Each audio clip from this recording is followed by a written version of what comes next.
মহিলা বিলের জন্য আমি 98 সাল থেকে লড়াই করছি। গদি মিডিয়াকে দিয়ে মিথ্যে কথা বলেছে। এই বিলের মধ্যে নিয়ে এসেছিল দেশকে ভাগ করার কথা, বাংলাকে ভাগ করা সহ সব রাজ্যকে ভাগ করার কথা।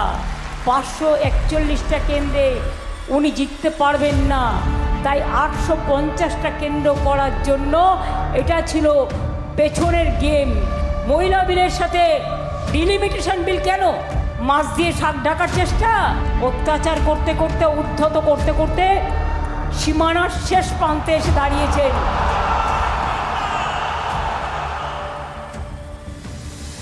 দেশ ভাগ করতে আমরা দেব না, এবং বঙ্গ ভাগ করতে আমরা দেব না, রাজ্য ভাগ করতে আমরা দেব না। অনেক লাইনে দাঁড়িয়েছেন তো, এবার বিজেপিকে বেলাইন করার খেলা দুরন্তভাবে খেলতে হবে। গতকাল পরাস্ত করে দেখিয়ে দিয়েছি বাংলা কি করতে পারে। আগামী দিনও বলে দিলাম, বিজেপি তুমি জেনে রেখো, তোমারে বধি ভেজে গোকুলে বাড়িছে সে।